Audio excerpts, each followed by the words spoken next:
Susan's comment about the revision. Yep. I know, because I was at that meeting, and so it was really hard to hear, so I'm actually gonna work on that for future meetings. Because with the echo and then not having like a microphone directly connected to the table. Do you, sometimes we used to have a mic, we don't have any. I don't think it's directly connected to the live stream part. Yeah. So they're just getting the ambient sound, whatever. So most things, especially when people speak loud. There's something kind of come and go, and so. Gotcha. So I did know that when I started before I actually got our live stream started, so just give me the heads up when you're ready. Will do. Do it. How are you tonight? See you. Well, thank you for being.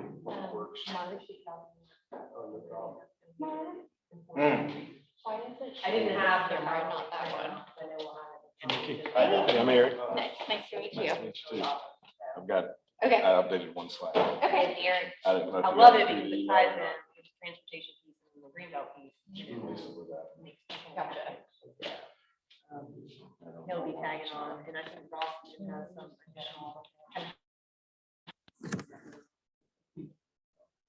Opening dates and all that. To me, it was more about making sure people understood that we're spending money on infrastructure and we're spending these matching dollars on their dollars in that area. So. Yeah. Okay. Okay.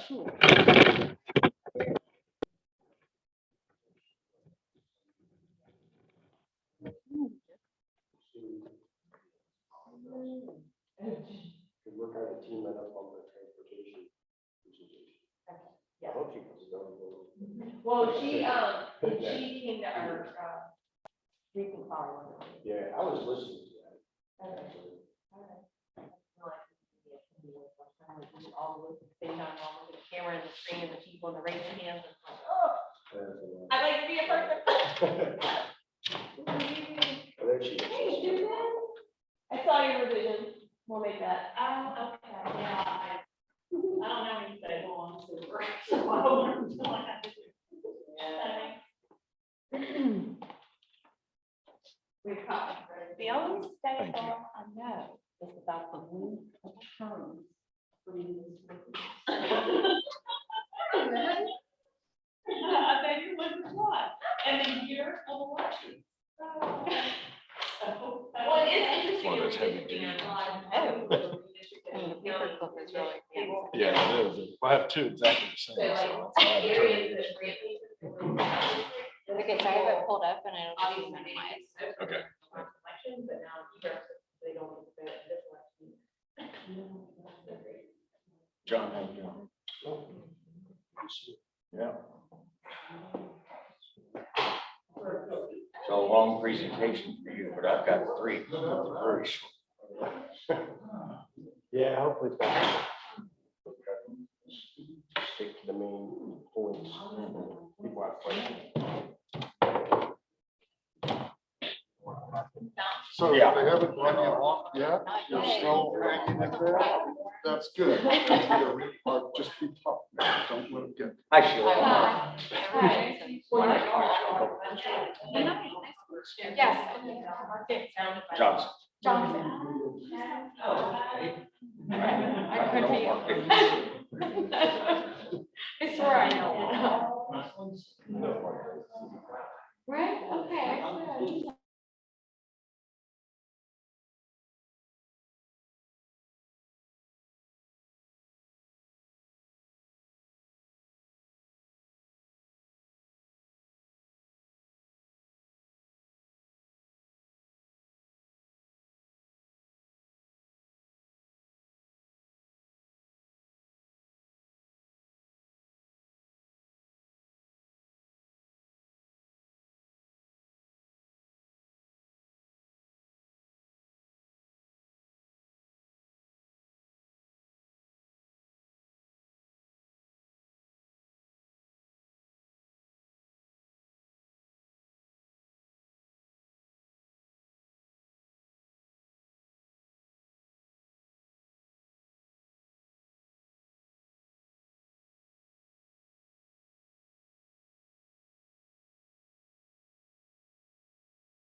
Partner here.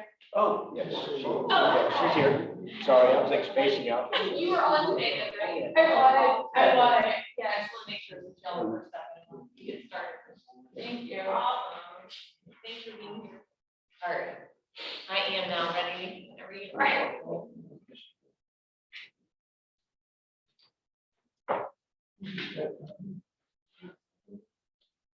Okay, you should be good to go. Great. I would like to call to order this James Island Intergovernmental Council meeting. Thank you all for being here, and we always like to start with pledge allegiance to the flag. And ask you to lead us out. Absolutely. I pledge allegiance To the flag of the United States of America and to the republic for which it stands, one nation under God, indivisible, with liberty and justice for all. Thank you. First thing we like to do in our meeting is introduce ourselves. So I'm going to go around the table. My name is Jenny Honeycutt. I'm currently the chair. Yeah, Ms. Parker has come up from the city. We'll be having elections at the end of the meeting for a new chair. So it's been an honor for me to serve. I am currently on Charleston County Council representing District 9, which is Folly Beach, Kiowa, James Island, Seabrook, and now the peninsula of Charleston, the very tip of the peninsula. So thank you for allowing me to chair this meeting, and we'll work our way over to Troy. Hi, good evening. I'm Floyd Myers, and I'm the Council. Hi, I'm Susan Milliken, James Island PSC Commission. Garrett Milliken, County James Island Council. Wendy Grant, James Island PSC Commission. Ross Appel, Charleston City Council, District 11. I represent, I guess, the older parts of James Island, sort of north of James Island, Christian Scholar, for the most part. Then it gets a little mixed up. City of Charleston, District 12,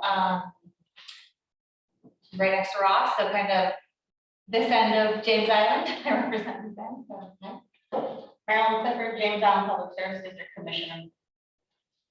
Alan Laughlin, PSP Commissioner. Bill Walton, Mayor, Town of James Island. Kathy Woolsey, Commissioner of James Island Public Service District, and I am the chairman of solid waste this year. Great. Thank you all for being here this evening. I know that some of our state health members who are normally with us could not be here tonight due to obligations up in Columbia. And so we miss them, and we thank them for their contributions to our agenda this evening. The first thing on our agenda is the approval of our October 20th, 2021 minutes. Do I have a motion? So moved. In a second? Second. It's been properly moved and seconded. Are there any alterations, deletions, or discussion? I emailed you guys right before the meeting that there was a little tweak in the first paragraph on page 1. In the statement that I made about public comment and public notice about the sewer expansion, I did not say that it was required by state law because I'm not aware that it is. I know that the Terracon watershed report is proposing, Great. but I just to strike out required by state law. All right, and do we approve of that change? Those who made the motion, seconded? Approved. All right, we'll make that change. Thank you very much. Do we have, let's go ahead and vote on it. Everybody in favor? All opposed? Great. That is 4. Next, we're going to go to public comment. Do we have any signed up? Transportation. Great, that's all right. You don't have to sign this. You signed up on our agenda tonight. It looks like this is John County. These are our county votes. Does anybody else here would like a 2-minute opportunity to make public comment? All right, well, we will move right into our business for the evening. We're going to start with a presentation from Charleston County Transportation staff, Sheila Parker and John Martin. And they're going to talk to us about the James Island projects that are ongoing, as well as our CPC project list and our TSC project list. That is the transportation sales tax dollars in our county transportation committee. And the resurfacing report. All of that backup information is part of the agenda, so you can look at that. If you are wondering if your road is going to be paved, we have the entire list of roads that are due for paving since 2020. So feel free to look that over, and we'll certainly take any questions. We'll turn it over to you guys. Sheila. All right, I'm Sheila Parker, and this is John Martin. We are project managers for Charleston County, and we work on a lot of the projects that are here in James Island. And we are excited to present to you a status update on all the active projects that are going on James Island, and it is a lot. I'm going to start with the Rural Roads Program, and I guess the intent of this program is to maintain or improve the rural roads that we have in the county. And so in order to do that, we need to acquire the land to make it public right of way. And a lot of these roads are on private land and they're dirt roads. So a lot of the times they need maintenance, constant maintenance, and or to be improved. So on a lot of these projects, we're either rocking them or paving them. And here in James Island, we have Donnie and Raphael Lane. These are currently in permitting. Arsburn Road, the site plan review package is under review right now. Jeff Gilliard Lane, we are in the process of right-of-way acquisition. And Rosebush Lane, this is one of our newer projects. This one, we're working on preliminary plans right now.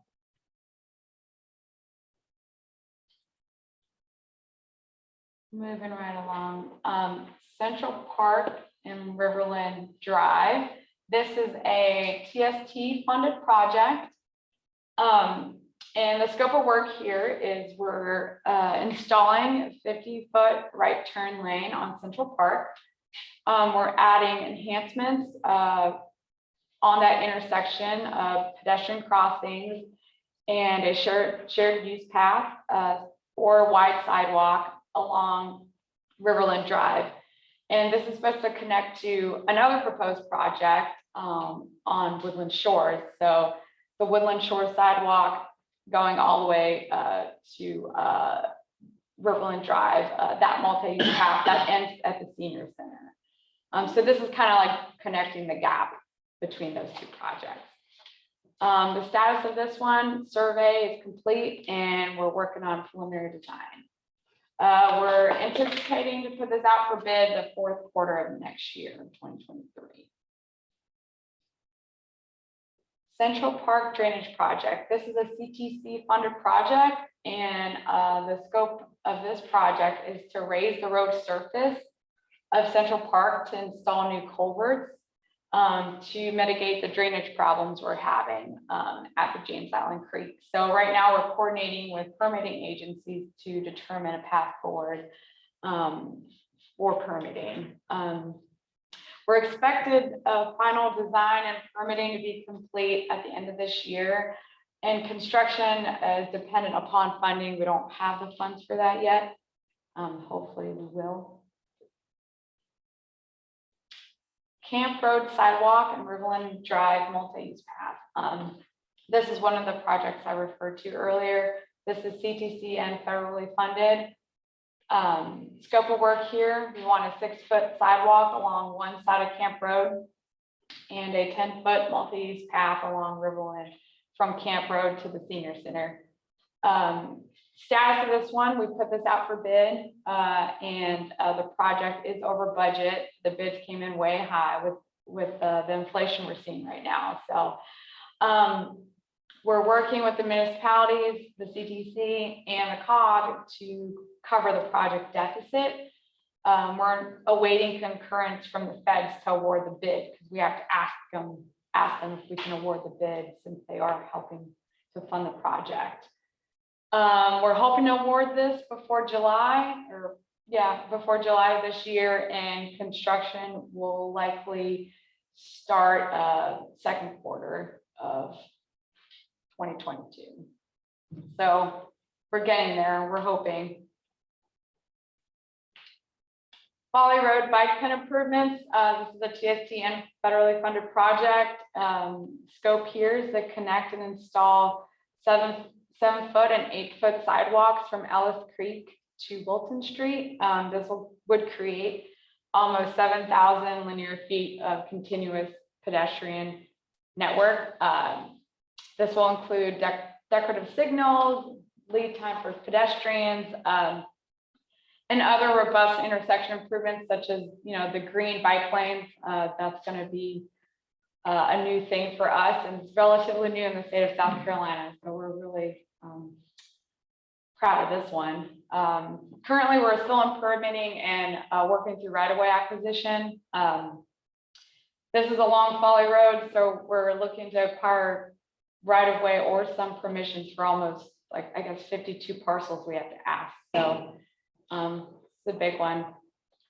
We're hoping to put this out to bid first quarter next year.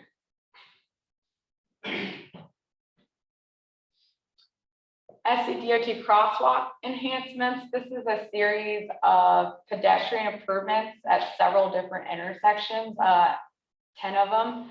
And this is an initiative by the SCDOT. One of the intersections is Fort Johnson Road and Folly Road.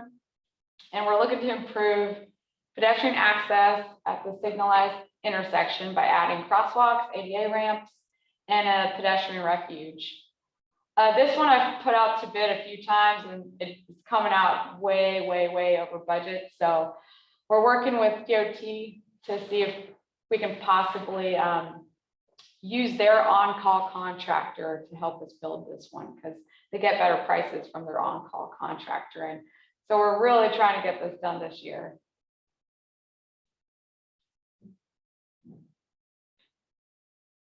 Fort Johnson Road and Secessionville Road intersection improvements. This one's a TSD funded project. We're looking to add a left turn lane and have this whole intersection signalized.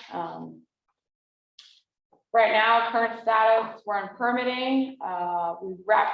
We're close to wrapping up permitting with the city. So we're really focused on getting DOT approval. We're updating our traffic report with new traffic counts.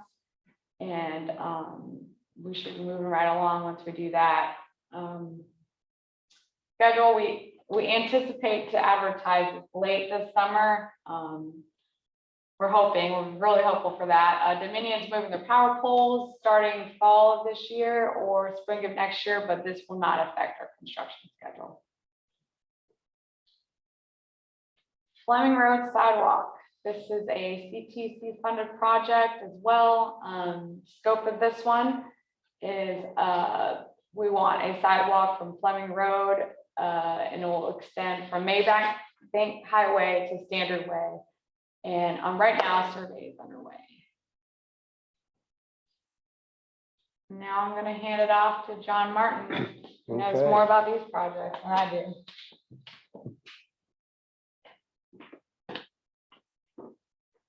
Okay. All right, this project, Folly Road, Country Club Drive at McLeod Plantation Park. This is a multi-use path project and a sidewalk project. It's also, we have pedestrian safety improvements in the intersection here.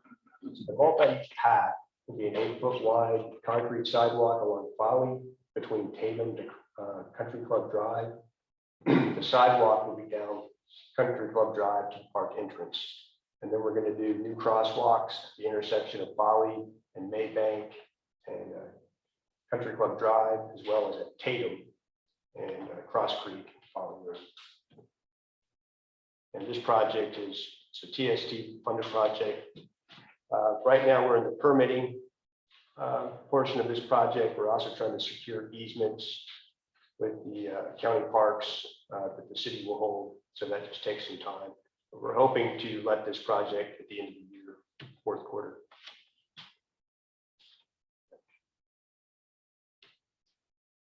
All right, Maybank Highway and Woodland Shores Road complete streets. This project is funded through the CTC and we're getting federal funds as well.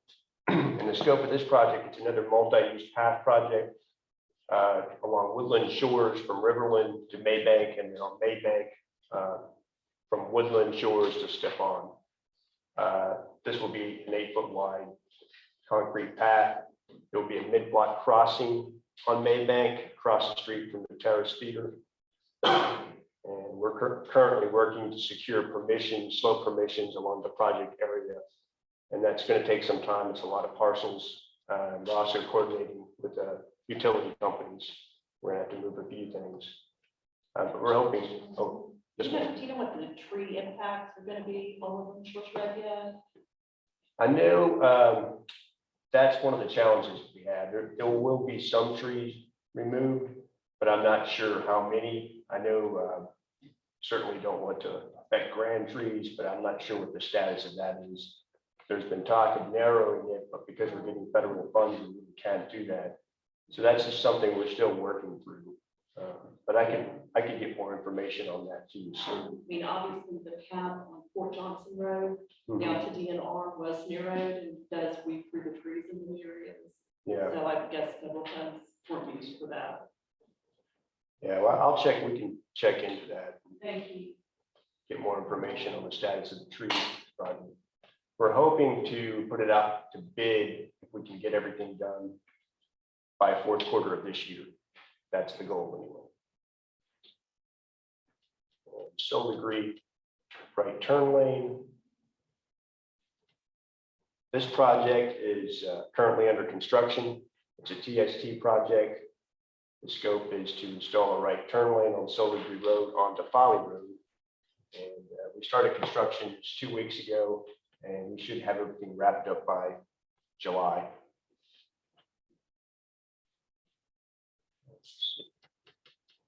Soul Degree sidewalk project. This project, we only have funding to do some preliminary studies on how we can get more funding to do the project and also find community support.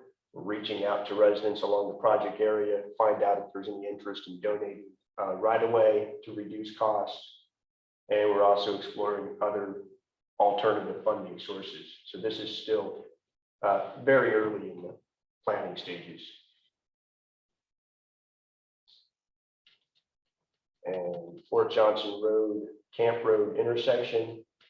This is a roundabout. This project, it's TST funded as well. And right now, what we want to do is find a way to slow traffic down and improve the flow in this area. It's kind of a dangerous intersection. There's been problems there over the years. But we do have some challenges we need to work through with utility coordination. Also, we have some tree impacts here that we've tried to reduce, but we may have to remove 2 trees. Also, we have those stone monuments that we're trying to figure out where we're going to put those. We're currently in the permitting process with DOT. We wanted to get through that first and find out what their concerns are and address any issues they may have. And then we plan to submit to the town and the city. So we're hoping to be able to do that, submit to the town in June, maybe even late May. And The process of building that, they have to be moving, get that stone gates and all. So, Yes. yeah, we would have to move them, definitely. is the fire station going to be?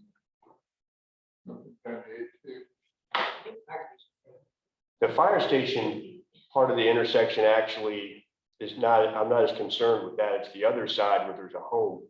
There's a private residence, and that's the challenging part. That's you know, we can't put it in their front yard. So that's where we need to really do a little more study and figure out what we can do that's going to work best in that area. This project, tentatively, we'd like to put it out for bid in the second quarter of next year, 2023. That's our goal. Gills Bluff Road sidewalk, phase 3, which we've been doing sidewalks on Gills Bluff Road here for the last few years. This phase would be between Condon Drive and Seaside Lane. It's an asphalt path. Right now, the status is we're working with the town to make some changes to the plans. Again, this is a CTC project. We're hoping we can put this out for bid the third quarter of this year. That's the goal here.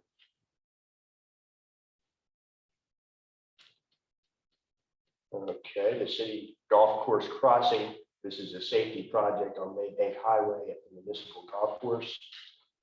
This project is a crosswalk and a pedestrian signal, a hawk signal, which is a pedestrian signal that has a stoplight on it to stop traffic.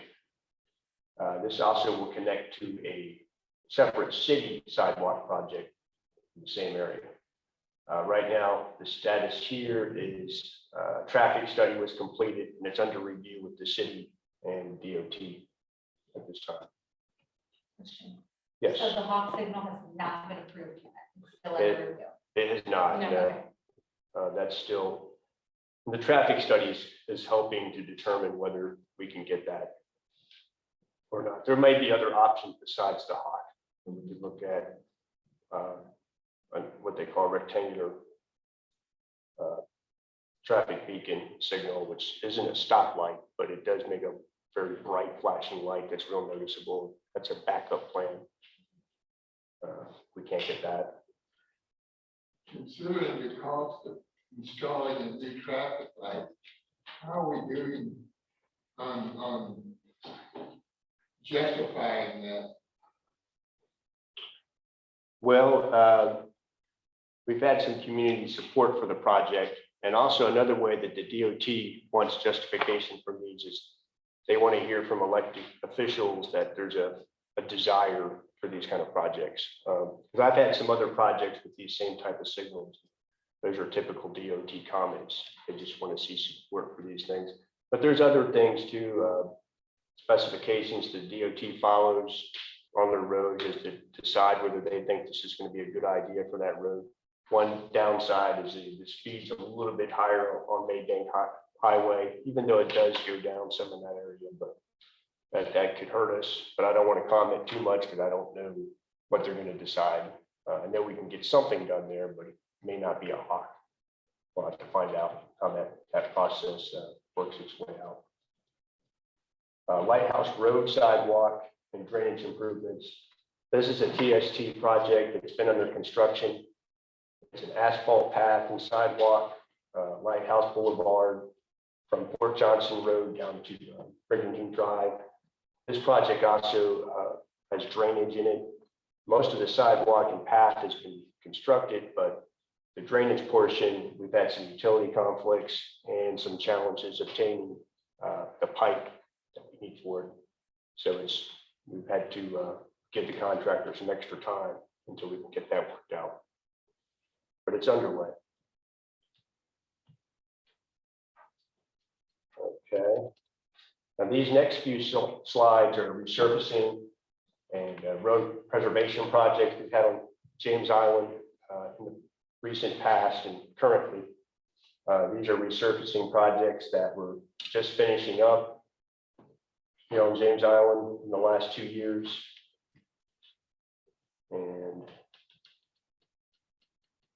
these are rejuvenator projects, this is a process. It's like a coating that we put on the asphalt to protect it. It increases the life of it and reduces our need to resurface as often as we do. We had quite a few that have been completed.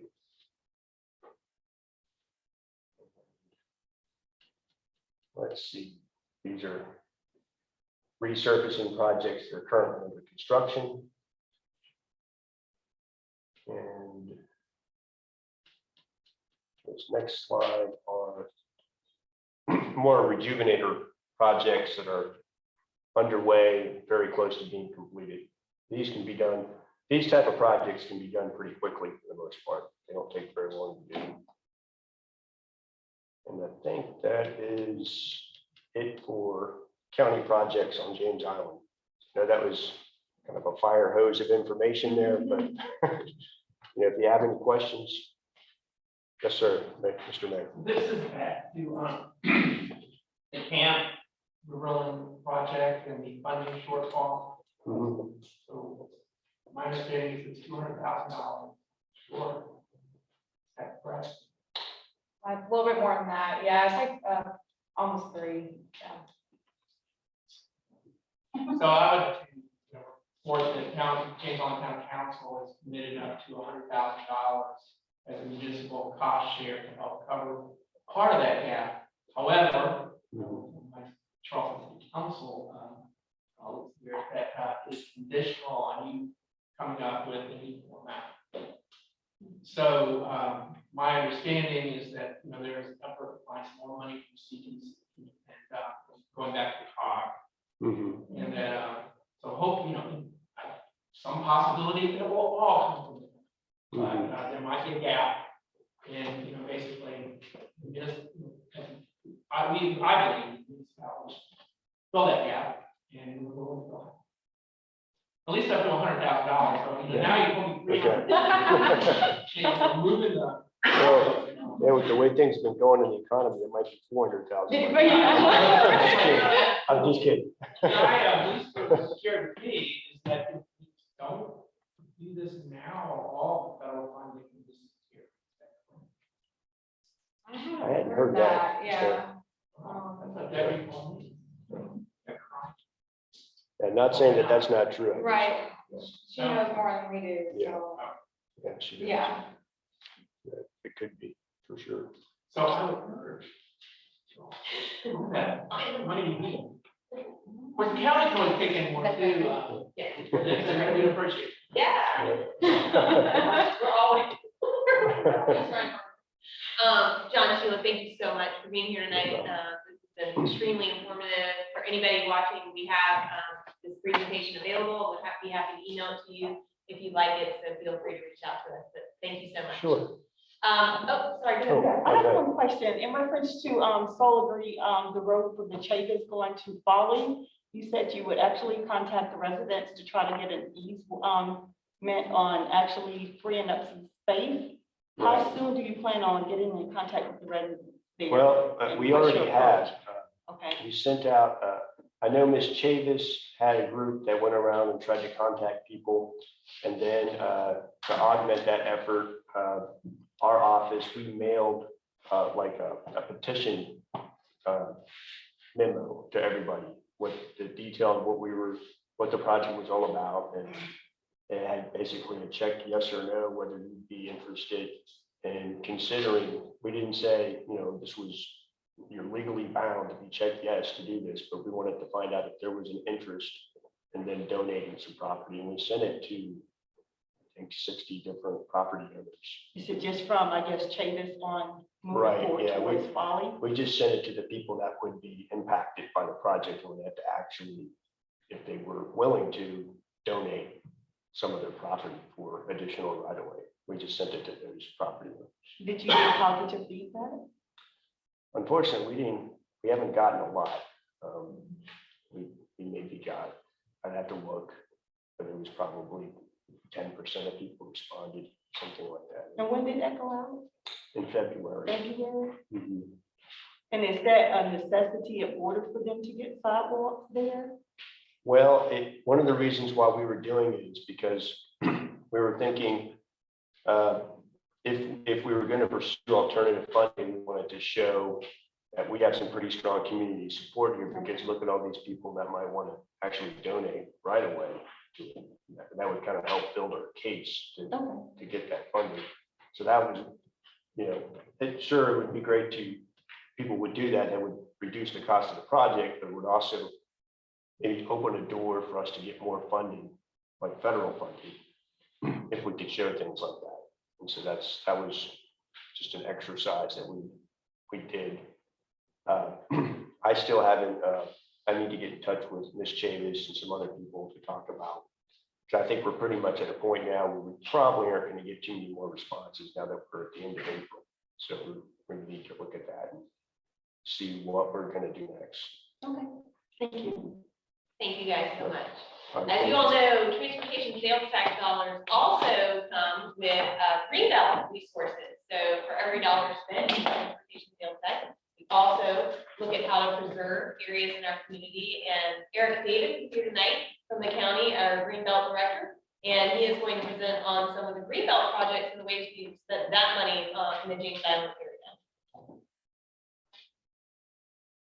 Thank you, Ms. Honeycutt. Thanks for the opportunity to come out and share some information about the 8 greenbelt projects on James Island.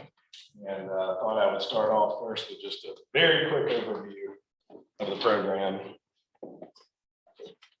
So the Charleston County Greenbelt Program did begin back in 2004, with the passage of the first half-penny sales tax.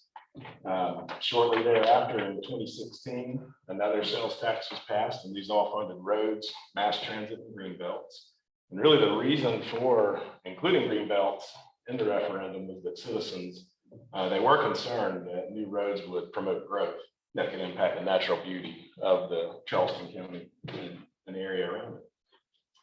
The comprehensive Greenbelt Plan, which was adopted by County Council back in 2006, is the guiding document that we look to for our efforts to balance growth with preservation and green space. Now for that quick overview. So there's really two primary tools in the Greenbelt Plan for protecting property. And the first of those is fee simple acquisition. And that's, most of you probably know what that is, but it's just a transfer of full ownership of property, including the underlying title, to another party.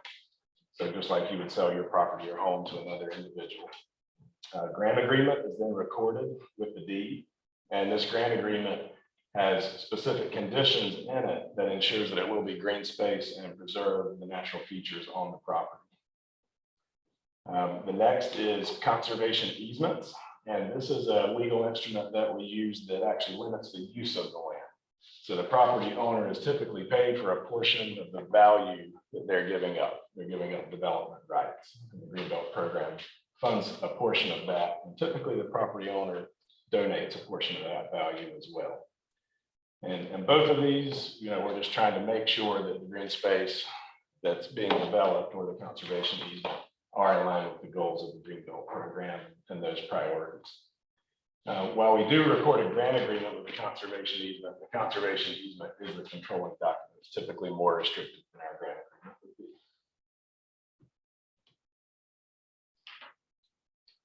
would be. I'll give you a few key stats, kind of where we are today with the Greenbelt program since 2004. So council has approved a total of 179 projects. That would be 188 now because we had 9 more approved last night, county council. And you can see the breakdown between conservation easements and the fee simple acquisitions. And we also divide the funding allocations out between rural and urban. So we break those projects out. And then we do have some minor improvement projects, and those are for the beach communities only. The reasoning is that land is so expensive out there and their allocation, which is based on population, is so small that they would probably not be able to buy much land ever out there. So we allow them to use that money to fund minor improvements like boardwalks, the ADA access out at Folly to get folks down onto the beach and enjoy public spaces that are already in existence. The program has protected over 23,000 acres at a cost of $122.6 million. Bring an average cost per acre to $5,230. And we do always try and generate some match from our applicants. And that's a good point. We don't buy property. We always work with partners. So folks apply to us, whether that's a land trust for conservation grants or one of the municipalities or a nonprofit for the fee simple projects. They apply, we partner with them, and then we show them the funds at closing. But the program has generated almost 158 million in match so far. And of all the acres in the Greenbelt program, 43% or 10,900 do have some degree of public access. And this does include Charleston County Parks and Rec Commission's properties that they bought with their initial allocation way back in 2006. The total funds that have been awarded for public access are 138.7 million, which represents 87% of all projects. So now for the 8 projects on James Island, you can see them starred there in red. It's a pretty good distribution across the island. It's been a total of 10.8 million in Greenbelt funding awarded for projects on James Island with over 41 acres protected. Just going in alphabetical order here, Battery Island Landing. Always knew this growing up as Solid Green Landing, but it's now called Battery Island Landing. It's Charleston County Parks and Recreation Commission project. It's slightly less than an acre, located at the end of Solid Green Road. It was purchased with $300,000 in Greenbelt funds. I believe the history on this is it was actually leased from the adjacent property owner for many years. And that property owner decided they were ready to sell. So Greenbelt was able to fund that acquisition and keep this a public access for years to come. I should mention here too, that water access is one of the top priorities of the program. We did a 2018 10-year review of the program, and that was at the very top of all of our survey results and public feedback was that folks wanted more access to water. But you can see that this property has separate docks. It has one for fishing and then one for boat traffic. And last time we were out, we noticed some picnic tables had been installed out there as well. It's very nice. It's my community. So I go down some mornings and I actually do yoga out there. Okay. It's very nice. Very peaceful. The next one is Ellis Oaks Park. And this was purchased back in 2007 by the city of Charleston. It's right around an acre, and the Greenbelt funds committed to the project were $430,000. Corner of Ellis Oak Avenue and Folly Road. It's the spot on the corner with all the beautiful live oak trees. It's got a couple of park benches there, but this is really one of those kind of gateway type projects where we want to preserve those live oaks and the character of James Island as you come on off the connector. Next is the Gullah Cultural Center. This was purchased in 2014 by the St. James Foundation. Greenbelt contributed just over $617,000 for this property, which is just over 7 acres. And it's off of Grimble Road right next to James Island Elementary School. I know there's some plans to develop the site in the future to kind of focus on some of the cultural and historical aspects of the community. But right now, it's a large grassy green space, so you can go out there. It is open to the public, toss a frisbee around or take the dog. Next is the Harbor Woods Tract, purchased in 2009, again by the city of Charleston. This is 12 acres, and Greenbelt contributed $1.8 million to the project. And this is located right next to James Island Recreation Center off of Quail Drive. And the majority of this property is still undeveloped. You can see that there's some wetlands as you get further into the property, but the main portion that is programmed is the dog park. So the dog park is up front there right next to the recreation center.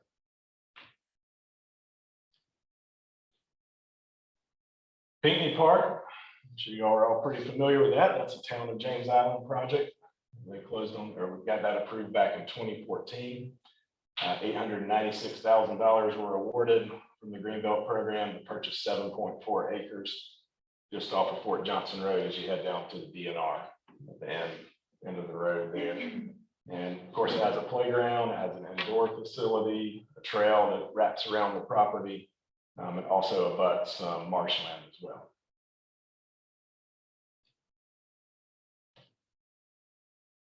And then the final three are Greenbelt projects, but they're not quite open to the public yet.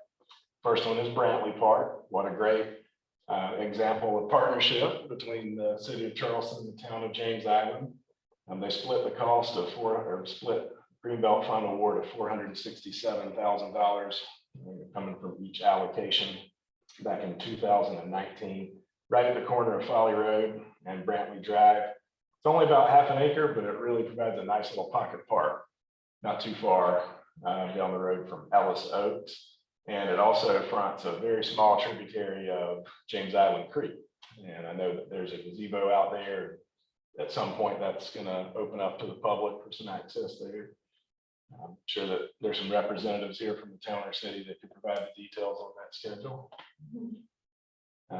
Next one is the Howell Road project. This is at the opposite end of Howell Avenue.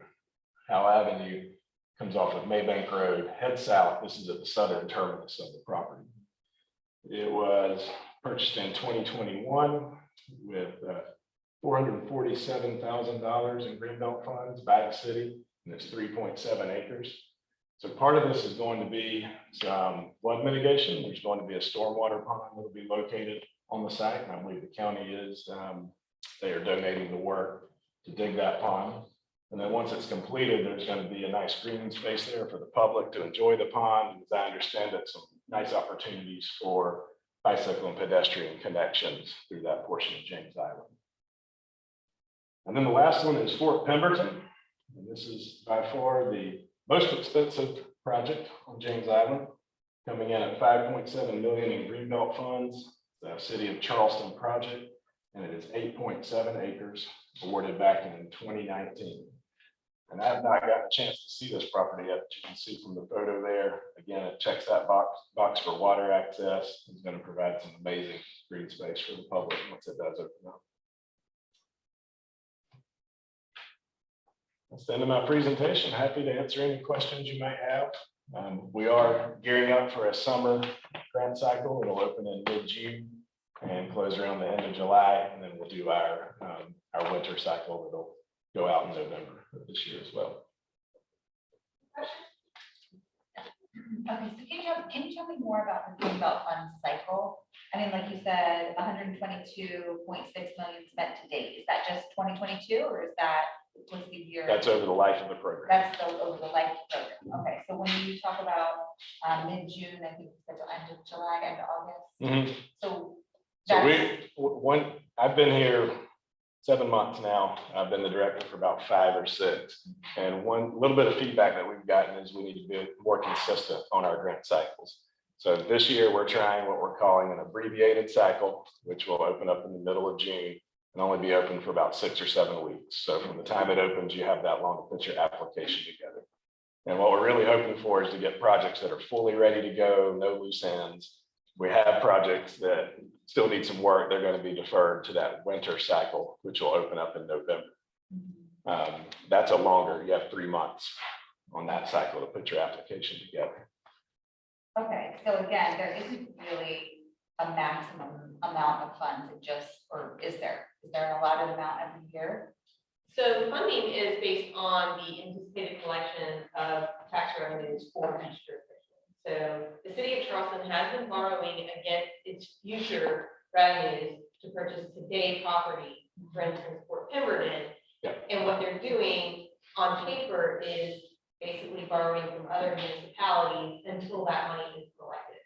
And so, no, there's not a specific cap yet, but we are considering that we need to at least limit the amount of borrowing that various municipalities can do, because if another municipality comes in with money they've earned, then they're not going to be able to purchase because we've lent it out to one of the others. So we are starting to rein that in a little bit, but there have been such great projects like Mount Pleasant has been Hall, and we have Fort Pemberton, and we don't want to lose the time value of money in getting it today. So we sort of allow that, but that won't work for us. And that's a very real scenario because North Charleston's used very little of their funding so far. So if they came in, so we're ready to use all 6 million, then that would. Yes, and this is not exactly what Eric does with the county, but I think it's germane because we get together so seldom. But the state property at the end of Fort Johnson Road, the Sisters of Charity, and you know, with the redistricting, which I know you're going to bring up this evening, our House rep will probably live off the island for that area. That is City of Charleston. And then our Senator Hampson, is off the island for that also. So I'm just wondering if perhaps you might put some thought into how we can get updates on that land that I know is so precious to all of us and we're all so interested in. Yeah, well, Senator Hampson is one that usually joins us, represents the coastal area of James Island, Valley Beach. And he did negotiate getting that agreement, and DNR will be taking over its management. And I will be happy to make sure that this organization has the updates for how they're proceeding. That'd be great. Thank you. Thank you so much. So I can speak to that. So last, 2 days ago, there was a stakeholders meeting at DNR, and Senator Hanson spoke about it, as well as other people, the people doing the master plan. And there should be a public meeting in May. I think it was tentatively scheduled at the same time as our conference. Yes. But hopefully that will change a little. So in May will be the first public meeting to get public input about this master planning. And it's not just for the Sisters of Charity, part of the parcel, which will belong to DNR. But it also includes the MUSC property at the very end of the point, which belongs to DNR. All the marsh between James Island and Morris Island, which will also be purchased and belong to DNR. And just other parts of the property that really belong to DNR that would likely become part of a park, like Fort Johnson Park. And so we'll all hear more about it. Yeah, that was, I think that's what I was going to say on there. We'll be there, and being in my district, I was so excited about this, so I will be sure to continue to kind of really try to update all of James Island, and especially my citizens, because that's just a really exciting project. And they laid out a whole scenario of events that are coming, stakeholder meetings, public meetings. So I definitely think that's something that the town, and that we need to let everybody know about. It's gonna be really beautiful out there. Any other reasons? Mayor, was the College of Charleston also included in the stakeholder meeting? Yes, the dean is, Okay, I just wanted to School make of sure. Sciences, Department of Biology, and the director of Rice facility, and I think some staff, chief staff and the president. Yeah, a lot of representation, and I'm still hearing that Rice is coming down, and that they're, they want to try to move where the federal. One last Greenbelt question. Sure. Is it just for purchase of property or renovations to existing parks as well? So it's No. just for the acquisition of land. You can pair what we call minor improvements with the acquisition of land. So if you're going to be buying property, Okay. you can request funds for boardwalks, footpaths, bridges, parking lots, as long as it's pervious. I guess I have another question, another comment about the way Greenbelt works, this is my understanding, correct me if I'm wrong, but from the point of view of us, in your urban allocation, those municipalities, under the current plan, we have like a cut, a share of money, so as the sales tax money comes in, money goes into the town of James Island account, relatively small amount, like Based on population. millions go to the city of Charleston account, the city of Charleston. But then, as the chairman explained, the city's been borrowing against, how much money they expected in the future to pay for Pinkerton especially, which is a great project. But that's how it works. And while we as municipalities have to provide a proposal and convince the board that we have a good idea and county council has to approve it, we're not really competing for the funds. So it's not like, it's like that's money for projects that come from, for you guys, the city of Charleston, your fund. Whereas the rural section, I believe, is predominantly just anybody can come up with a proposal, and it's competitive, and the best proposal is money, and and the money could run out and will never be funded, but we're not really under that point. Just one thing I'd add to that is nonprofit organizations can apply for your funds, but your town council has to pass a resolution saying that it's okay for them to use those funds. I know that for a fact because the town of James Island helped buy the cultural property. I believe it might be in the city. It's not corporate. Well, thank you, Eric. You're welcome. Appreciate it. Thanks for having me. The next is actually segues right into the city park update from. All right, thank you, Madam Chair, and apologies, I do not have a fancy PowerPoint presentation, so you're just gonna have to go on this imagination vision quest with me here. I'm gonna run through a list of park updates going on in the city of Charleston. So first up, we've got some new playground equipment coming to Fort Johnson and Harborview Road Park. Over in Ferguson Village, we're working on a license agreement with Bishop Gaston to utilize Bishop Gaston owned land for a park expansion on a small parcel of property that Bishop Gaston owns. And on May 14th, we're gonna have a Operation Neighbor, which is a program the city's put together police officers, or parks department, we just like swarm the neighborhood, pick up trash. Just fun stuff. So, May 14th, the Ferguson Village. Mill Country Senior Center, we are looking at preparing some bid documents to upfit sport court flooring, as well as some other improvements there.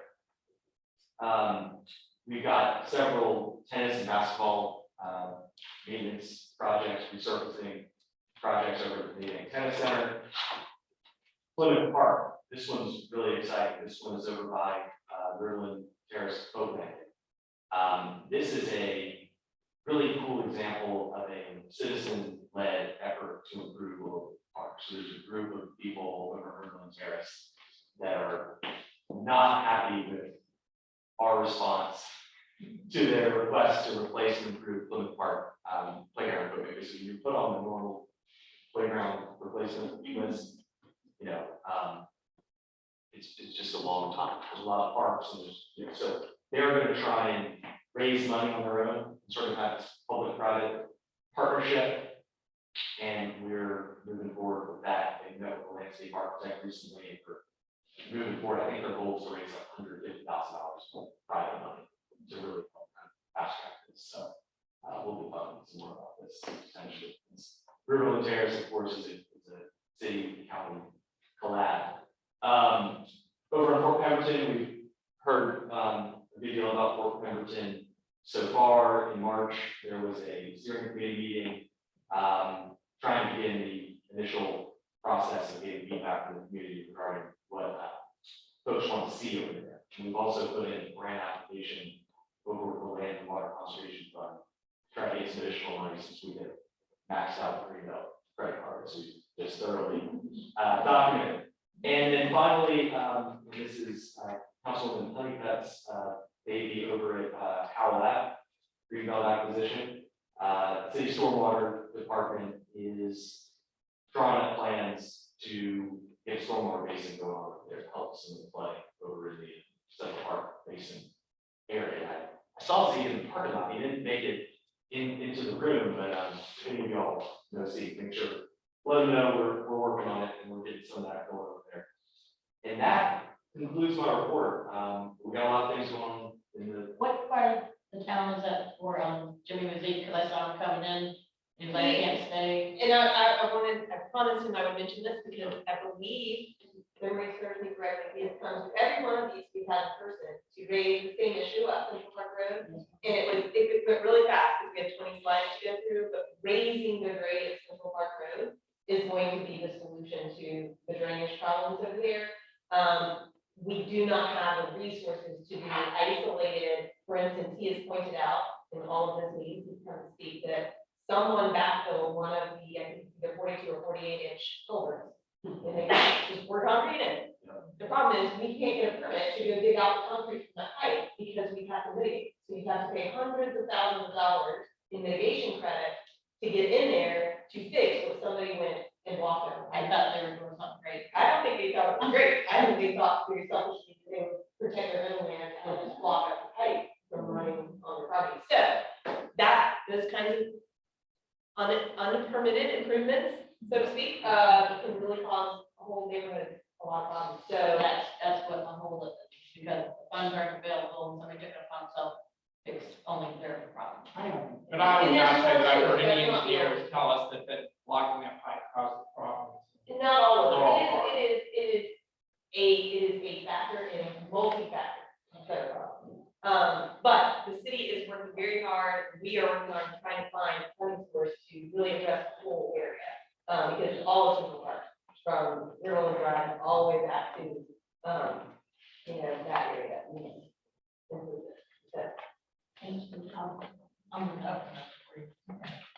Here. Yeah, I want to go back to recreation, a very pressing need that we have at the ball field over at Honey Hill. There's a baseball field there, a small little bit of playground equipment for people to play on, but there is no restroom. And it's kind of a problem when you have people playing 9-inning game. Yep. So the Yeah, woods City become Cross, popular. Washington, Stephen Washington Park. What's the name of the park? Stephen Washington That's Park. it, that's it. City Cross. But the point is, they need a restroom, they need a portal, whatever it is, they need something out there. And, you know, it's starting to heat up in the summertime, people are playing games out there. And I just think it'd be great if we could get some sort of a resource for the people. No, that's great feedback, and I've stayed note of that, and I'll follow up with, Lori Arlo and Jason Crosberg about that, although I will say, park bathroom politics are quite a Hot topic. challenge. Well, we did do one, Horsepower. we did one over at the park office. Well, in the meeting part, that's something that I think is worthwhile. Yeah. That's Y'all a ever good issue. seen the restaurants over in Ferguson Village? It's like a $200,000 restaurant. It's like, it looks like Tesla made it. It's an incredible. Did Bishop Jackson provide it for them? You know, I don't know the full story behind it. It's before my time, and I met with neighborhood association over there about a year ago. I just remember marveling at it, and I wish we had the resources to do that everywhere, but we get this complaint frequently all over the city, not just James Island, West Ashton as well, of course. That you know, we just unfortunately don't have the manpower to do as much maintenance, restaurants as we would like, but we'll certainly put this on the list. Yeah, I just think it's something that the community needs. Absolutely, absolutely. And a little cleanup also in that park also. It's actually an African American cemetery that's behind the baseball field. So probably the parent.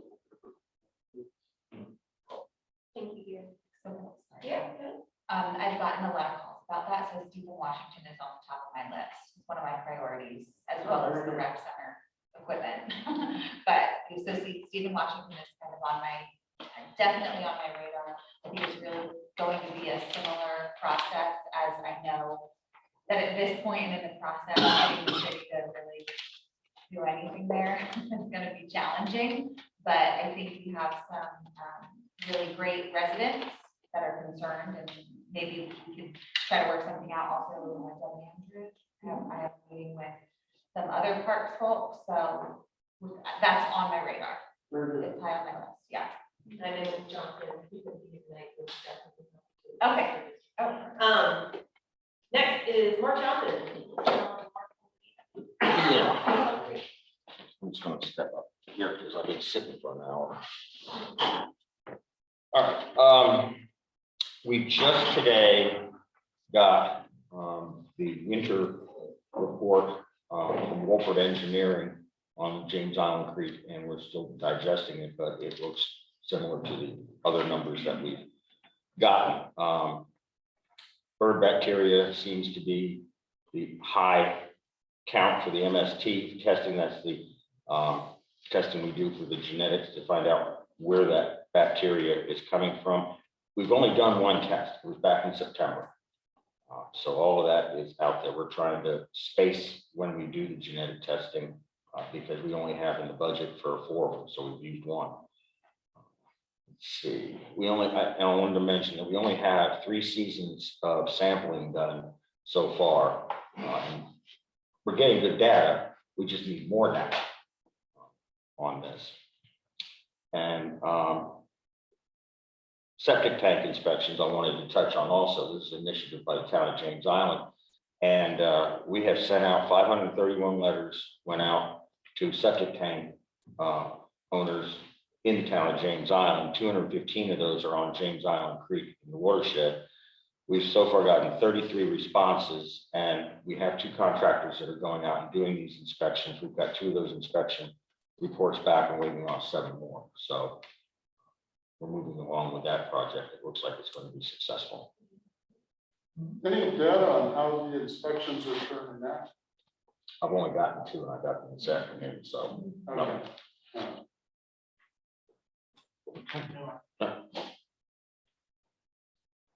So when are the, so only, you got the reports from Walmart. I got one. It was the James Island Creek Task Force. So some of us here are on the task force, and we will get, you've got the reports. And, so the only, source testing we did, the old news, which was while Charleston water keepers and CWS found human waste twice last year. The only one we did, it was Berg, right, at Riley Road. And this January, February, March, new reports, and it's about what you would expect, but like wet weather, Riley Road actually is more high in terms of report. It's like the worst on Riley Road. And then the ones we've been doing for years, Folly Road Bridge and Harbor Road Bridge. In the dry weather, it's been worse at Folly Road. No, we had 1 month actually where Harbor Road was worse. Anyway, y'all see that, or too long, we'll put it on the county website, and I guess it'll be a major matter for discussion. Our meeting tomorrow, the water quality test. No. Thanks, Mark. Yep. Dave. PSC, septic tank and sewer project update. All right, well, I like to share good news when I have it. This is old news for some of the people on the great task force and commissioners, but what I got a letter from wastewater director Hoffman, and then a map of the dye testing that was performed by jointly between the CWS and the PSD. So you guys have seen this. It was about the best results that we could hope for. And in there, the second page of the map basically shows the routes. There were 9 pump stations where we put dye packets into the pump stations. And then we use drones, we use the wastewater technicians to try to observe for 3 straight days. Okay, are we seeing dye in the creek? And so a similar process was done in the CWS. We observed no dye, and the drones where we couldn't observe normally, we observed no dye. So basically that's a long-winded explanation to say our infrastructure is not leaking into the creek. And the infrastructure, as far as the force mains that are going through the creek, it's not a problem from the PSD's infrastructure or CWS's infrastructure. So that kind of shows you the map in there and gives you the PSD results. I know at the last creek task force meeting, Ken Hill was like, yeah, we just found out this afternoon, we did our dye testing. And so we agreed after they did theirs, we were going to do ours 2 weeks later, just to kind of make sure all the dye cleared out. And then we did ours, those are the results. So that's good news. We got good news on Monday afternoon. The SC DHEC formally notified the district to move forward with submitting a full proposal for the 319 grant funding. We have to submit prior to the deadline is the 3rd of June. It's a Friday, and so basically in the timing of PSD commission meetings by the 23rd of May, is the 4th Monday of May, we'll have to have a grant, a full proposal grant approved by the commission.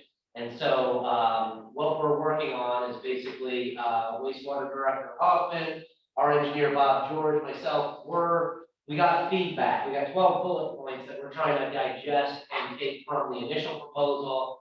What does DHEC want to see? How do we adapt that to the full proposal and move forward? Now, the SCDHEC 319 money, that is not millions of dollars, it's hundreds of thousands of dollars. It's competitive and it's split between multiple projects. The 319 money can be used to actually hook up the residents. So that's abandoning the septic tank, and that is hooking the home and the grinder pump to the system. This money will not pay for putting the sewer main down the road. After the sewer main is there, it's hooking up the homes. It can also be used for public outreach, and so we're trying to use the feedback to make a successful full proposal to DHEC, and that will be the end of next month. the commission approved contract extensions for the Michelle Law Firm, who is our lobbying representative in Columbia. He's our boots on the ground, and he's educating the decision makers in Columbia about the importance of these water quality issues and the restoration efforts for the creek and the watershed. We're aggressively pursuing funding sources to make this proposed sewer expansion project a reality. We remain hopeful that the state's House budget contains dedicated funding towards the creek restoration efforts. We anticipate to have a clearer view by the end of the week, ending Friday, the 13th of May. So 2 more weeks, we should have an understanding of the House budget, if there is earmark appropriations dedicated through DHEC for these efforts. So in addition to that, the district is also working to be able to pursue the ARPA funding.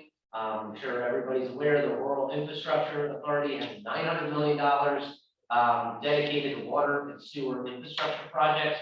There is, out of that 900 million, it's broken out to systems, large systems that are 30,000 customers plus. We aren't 30,000 customers plus. We are the lower. So there is a percentage out there. The RIA knows about our project. We applied last fall. They're very supportive. Everybody's just waiting. How does this process open up? So we're working through that. You'll hear a lot of this tomorrow again at the Creek Task Force meeting. So the district is also on phase 4 of year 4 of its rehabilitation efforts on the sanitary sewer evaluation survey. So we surveyed every single line of manhole several years ago. We are in year 4 to be able to do rehabilitation efforts. We dedicate about $1 million a year to lining the pipes and the manholes to repair from I or inflow and infiltration into the system. So those efforts are going on.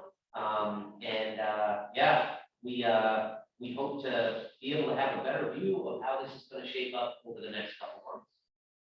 Any questions? I've just got one quick question for Dave. And Mr. Hoffman, I think, are we going to do dye testing in the more southern part of the island, or is that a place we can do that? Solar Creek, Rimble? We can do it anywhere. Okay. Most of that's already been inspected, so. It's done? Yeah. Okay, so we don't need. Yeah, so the SSES, when we did that, we cambered all the lines, all the manholes, and then prioritized which are the worst. And so obviously we've been working on the worst up to, the best lines when that was done 5 or 6 years ago. But the dye testing was a collaborative effort with CWS. We both had infrastructure running through the creek. We both wanted to commit to, we're going to do this, we're going to fly the drones, we're going to observe, and we wanted to make sure any of the force mains going through the creek, there's no leaks. Okay, just my concern is with all the development and building coming south of Fort Johnson Road, that we know that our major pipes are in good condition south of the island. So hopefully 5-6 years ago, covered. And the city was a part of that guide, the CWS, they, like you said 5-6 years ago. Yes, so Kim Hill and Jason Mordecai, they, put together, hey, you guys want to do this? Yeah, we're in. And then we kind of coordinated to say, you do yours, and then this is how we're going to do ours. And Which has been over the last couple months. Yeah, February and March. Right. That information the island is available from CWS. No, that is the PSD. We went 5 years. 4 years. So that's for the PSD infrastructure. The CWS is very similar. Okay. They have to camera all their lines and But they prioritize. don't have and things like pipes that. down there, do they? They have pipes all over the island. Yeah. Okay, I thought they were mainly using our pipes. We use our pipeline, you get In the area. plant. They have several neighborhoods in there that are CWS. Right, our pump stations, pump everything. Yeah. I'm more worried about water getting in the system than water getting out of the system. And that's with lining and mantles and all that stuff. So it's a lot less disruptive to the community, when we don't have to trench and, be able to dig up the pipes. There's technology now to be able to slip line those pipes and cook those pipes so that they're reinforced. So given that James Island Public Service District and CWS, everybody had a good clean bill of health with the dye testing, is the current working hypothesis with respect to James Island Creek the main contributor to the water quality issues of family septic systems? Because I'm not blaming the birds yet. You gotta tell me about it. Right, and so, the watershed management plan kind of outlines all those point sources. And so that's what, that is a definitely contributing factor. And we want to be able to continue to pursue, obviously, between Oak Point Road and up the hill and the Julian Clark neighborhood. Those are 208 properties right on the creek, all on septic, that we want to be able to get off. Now, what jurisdiction those neighborhoods in, is that county? Oh, we'll be coming to talk to you. So Oak Point is predominantly town, and there's some city. And then up the hill is predominantly city. And so we're going to have to, just like the town, and the town has committed the $1.8 million of the ARPA funds to be able to, okay, this is how we're contributing to the project. Obviously, we would want to be able to work with the city to have some sort of agreement as well. Hey, we're all in this together because you're going to have your customers and we're going to have our customers, and it's going to benefit everybody on the island to get these people up septic.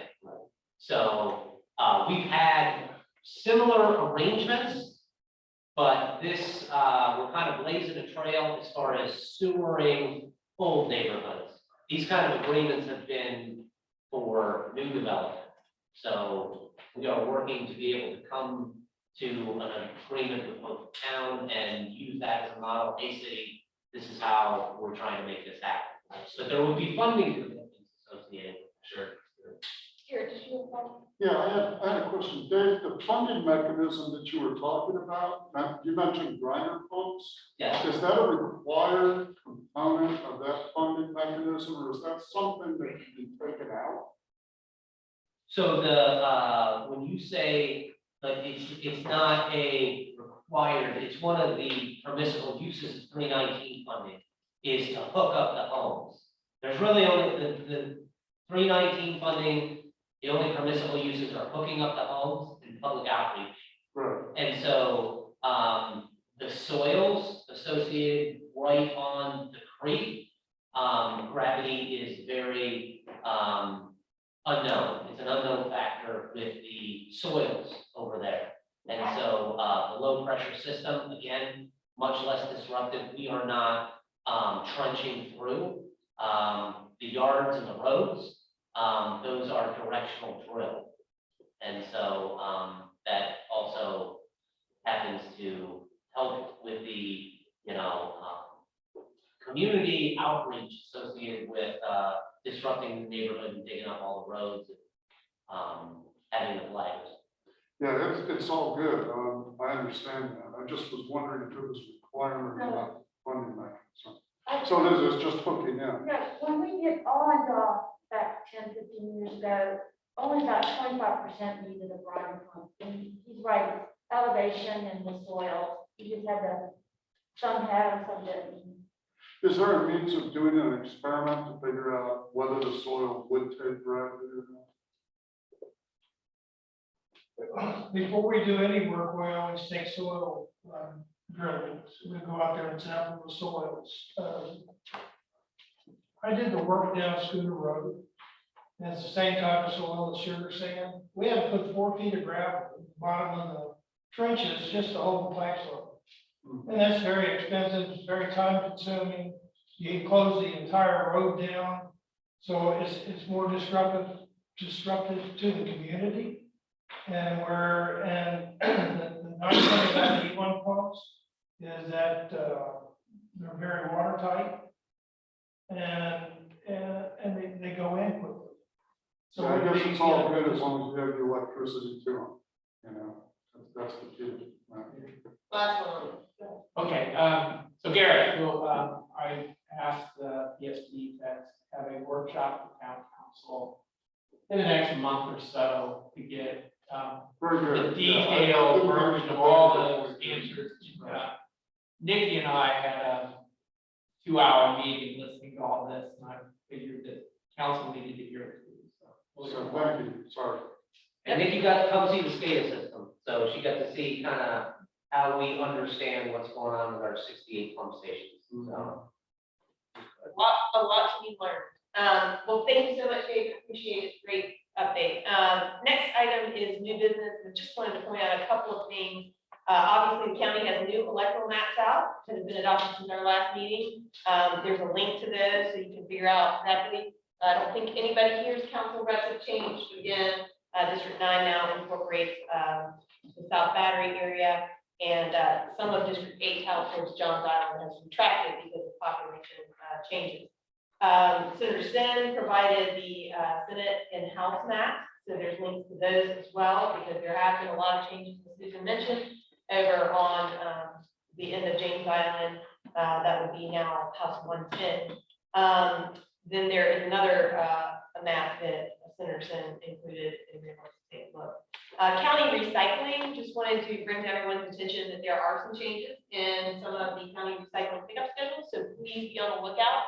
I know when people put their can out and they expect it to be picked up, and it's not, it can be very frustrating. So I'm always happy to take those calls, but wanted to let you know that there is some movement to make that more efficient. So check on your recycling and whether you're affected.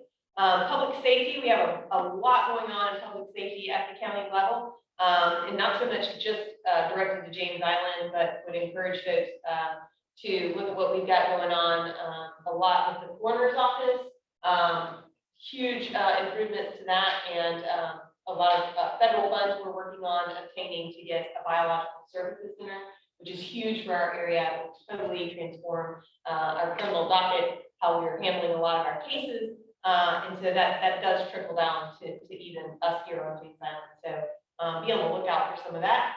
Wanted to turn it over to Ms. Gribble again for a brief update on the Folly Road corridor overlay. Sure. We'll map that.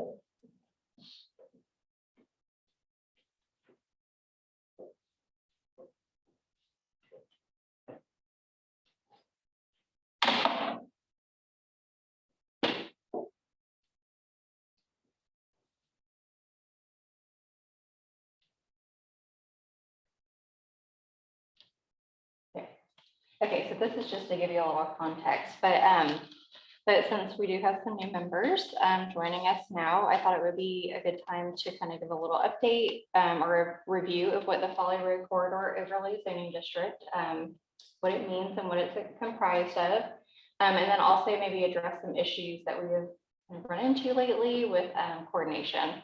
So the Folly Road Corridor Overlay Zoning District is a shared zoning district between the city, county, and the town that was initially adopted in 2014. And the intent was really to have consistency throughout the entire corridor, which you can see begins, you know, at the north end of the island, so close to the Maybank and Folly Road intersection, and extends down, I think, to Soligree, if not a little bit past. So it really, you know, goes the entire length of the road. And these 5 different areas that you see boxed off, the North Village area, the commercial area, village area, the South Village area, and a little further down. Then the next one is neighborhood preservation, and then the conservation area. So the intent was for the city, county, and the town to have consistent regulations that were specific to each of these areas.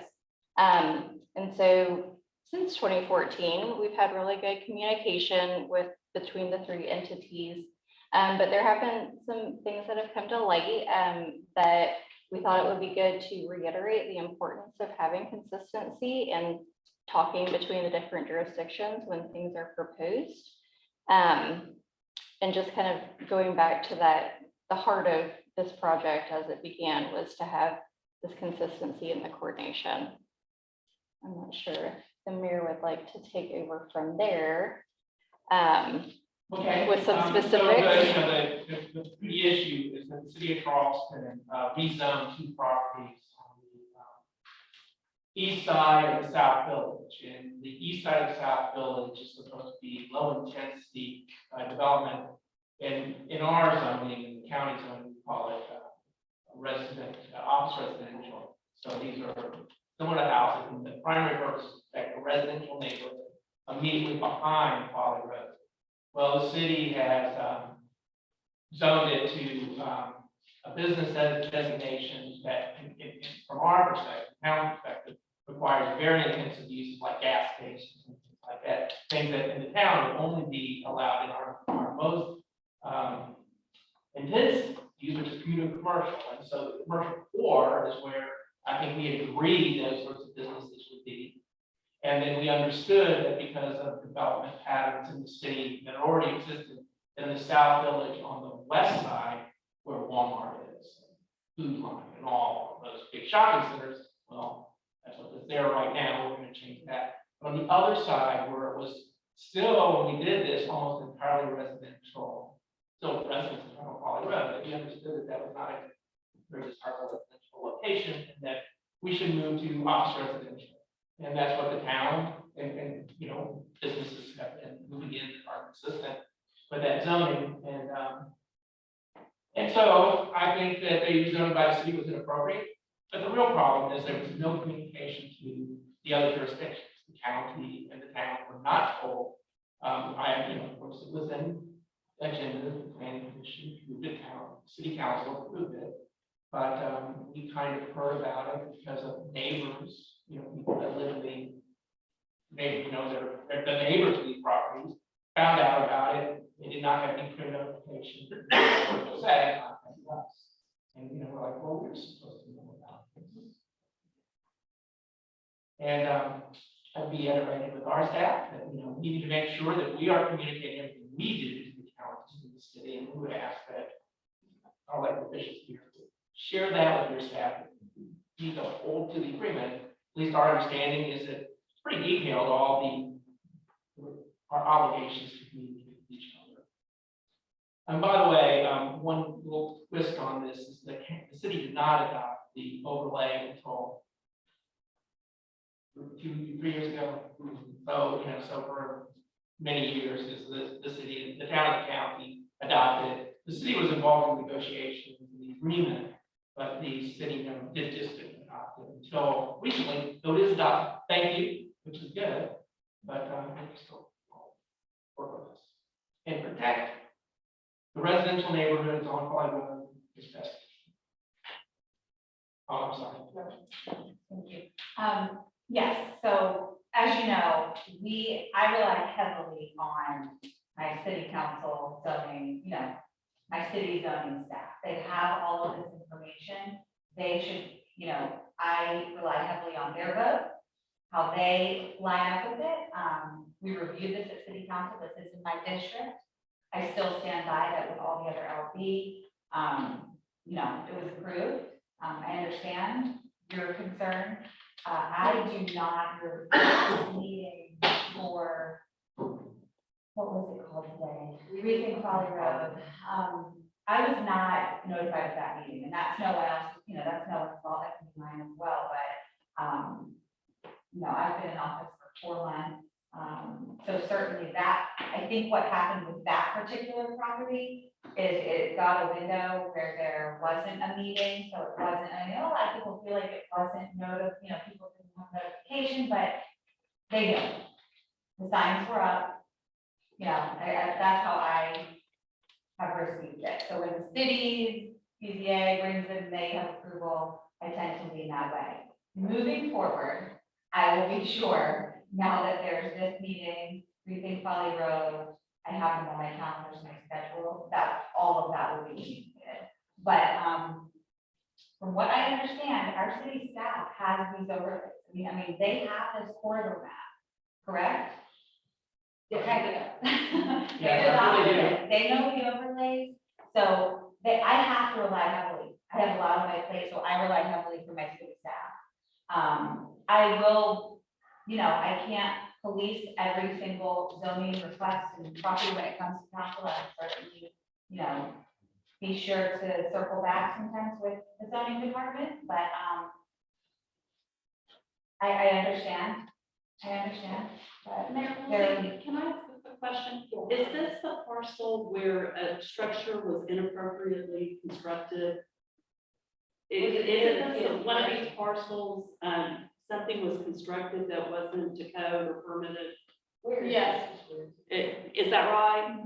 And, I mean, I'm not trying to make excuses, but perhaps they looked at the LB zoning because the structure was built that was, should have been there.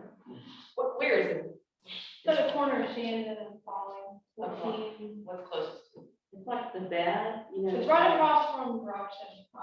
Okay. Garage 75 and all that is the same zoning now as this parcel. There's a Bennett construction. that's Yes. there. That's So the that's other- what was rezoned. Construction was rezoned to be limited business. Yeah, I'm just saying there was a big situation last year with a building built over there. Yes, and so there may be some personal issues going on as well. So again, the city, we made a decision, the city zoning had it. They looked at everything and it became council, and that's the way that it turned out. Well, I understand that Mayor Eckenberg asked if this be postponed for information. That was rejected. Well, I'm glad that Mayor Eckenberg has some concern about. Well, he didn't voice anything about the over, now, but let me also end on this. The way that we get some of these right of ways, pedestrian walkways, right? We either want people to donate them, correct? Or they are, if that individual develops into the LB, we receive our right of way, our multi-use pathway. So they are under that, overlay requirement, as well as the buffer. So That's positive. that's the positive part. Let's end on that, because I need everyone to understand that. This wasn't well thought, this was thought, having LB across the street and, other things that I've conveyed, that's. So see LB across the street when the whole other side of the street is not. Okay. So that's just too late. The whole Valley Road overlay was developed to then, I think, sort of happen. Well, In any case, by the way, I would say, I'm just, Councilman, I don't expect you to keep track of all this, and you should, I should be understaffed, and what the planning commission recommends, that's a very reasonable approach, but you should. And I would just say, that at this point, it's time to call the staff and say, why aren't you paying attention and communicating with the other jurisdictions like you're obligated to do? And, maybe they'll explain that they really did, and you just didn't read the emails. I don't think that's right. Well, They and- made a mistake. I want to leave it on this point because a recent colleague just came up today and Mr. Hilton was on the phone, Ms. Parker was on the phone, Ms. Crane was on the phone.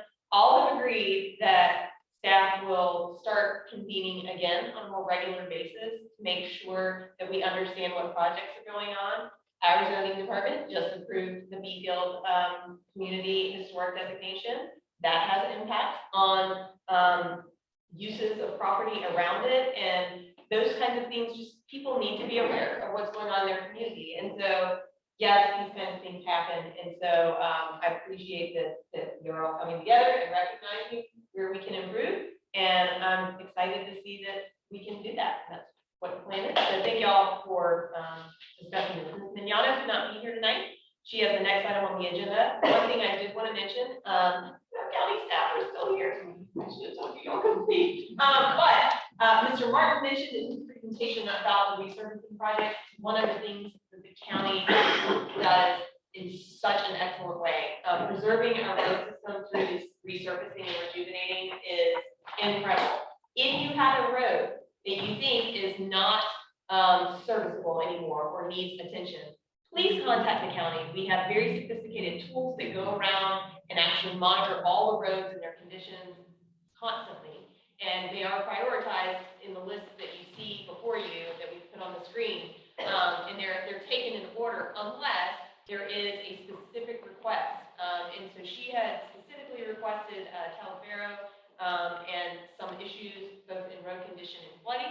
So we'll certainly take a look at those, as well as we'd already had the traffic calming issue in Clearview come up because I remember being here at a meeting, but we can revisit that as well. The last thing on our agenda that I wanted to make sure we got to is the election of new officers. Do we have a nomination for chair? I nominate Carolyn Parker to serve as our chair. Do we have a second? Second.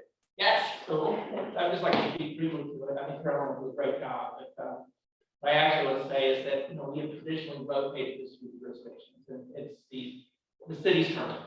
And in fact, seat 12, District 12, which is entirely on James Island, which is the normal position chair.